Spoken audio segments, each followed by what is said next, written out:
Hey there, I'm Alan Matthews from Classical Guitar Shed, and in this video we're going to be talking about the most common chord progression and how you can use this knowledge in learning your pieces or writing your own music.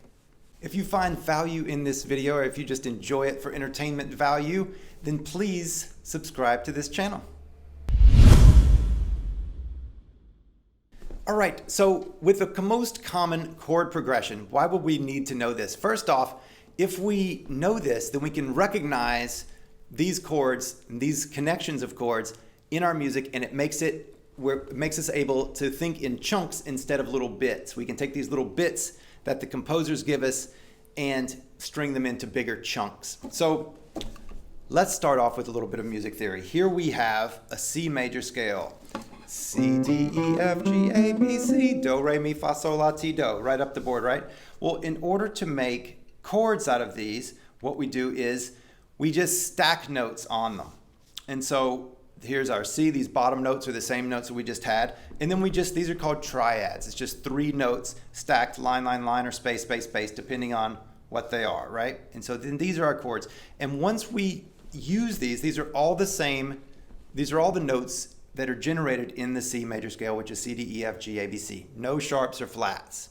But in any kind of key, it would be the same routine. So then we could also put one more, and it would be a 7 chord. And so we would have, each of these would be a 7 chord. So once we then have that, then we can look at what is the quality of each of those chords. And by that, I mean, what is it major or minor or diminished or augmented? So the first one, C major chord, C, E, G, it's a major chord. The second one is a D minor because of the way that the intervals go together. And so we can get these major and minor and diminished chords from there. So once we do them, we have the 1 is major, the 2 is minor, 3 is minor, 4 and 5 are major, 6 is minor, 7 is diminished, meaning it's made up of, it doesn't matter what it means, but it's just called diminished, and then the 1 is major. So that's the value of those chords. So then what we can do then is whenever composers write a song, or whenever we want to write a song, or we're playing a song with our buddies, or whatever it happens to be, then we can use these chords, and these chords are going to play nice together. And there are ways that the ear just wants to hear them. And so, for instance, you might have heard of a 1-4-5 chord progression. A lot of blues, a lot of folk songs, right? If you got 3 chords in the truth, it's probably going to be 1-4-5, and that would be the 1, the 4, and the 5 of this. But why do we put those together, and how do we get those? This is the reason that these work together, is that if we go in ascending fourths, meaning the fourth is C, D, E, F, so E, C to F, and we just go through the entire thing that way, then this is what we get, 1, 4, 7, 3, 6, 2, 5, 1, and that is the most common chord progression. And I would just memorize this, 1, 4, 7, 3, 6, 2, 5, 1.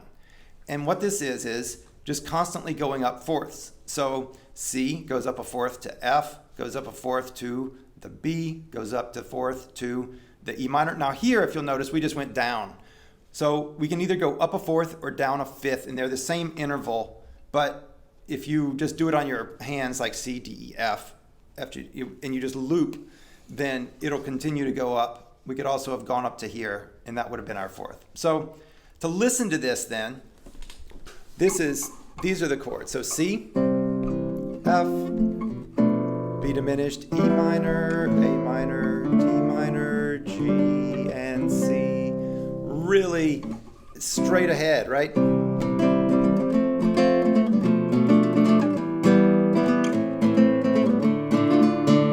Up a little bit for you. So these it makes sense. None of those chords are jarring. Whenever we hear it coming next, we're like, oh yeah, that totally makes sense. Nothing weird. It's not like, what happened there? There's none of that happening in this. It's very clean. Here's the reason. The most common chord to go away from C is going to be the 4 chord. So that's the chord that we're going to most often. So if we're playing a C chord and we're in the key of C, the most common chord that we're going to go away to, the second chord, will be an F. It's just going to make sense. Now, the most common chord to come back to 1 is the 5. And so whenever we're at that G, especially if it's got a 7 on it, making it a G7 chord, then it's really going to want, the ear is going to, we hear this chord, we want to come back here to the C, especially if we've been playing in this key. So there's our 1, 4, 5. The 1 wants to go to the 4, the 5 wants to come back to the 1. Take out everything in between and you have your tune. And so you can do a lot of music just using these 3 chords, right? I mean, even this very elaborate, you can put, you know, you can look at Bach and oftentimes you'll see big stretches where it's nothing but this.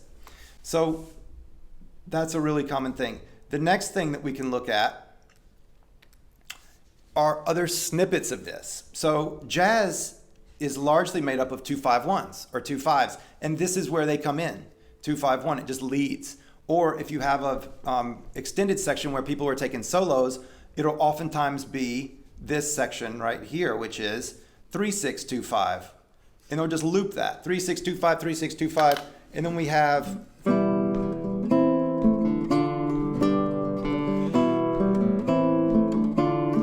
and then finally you can come back to the 1, but it just continues. It's called a vamp.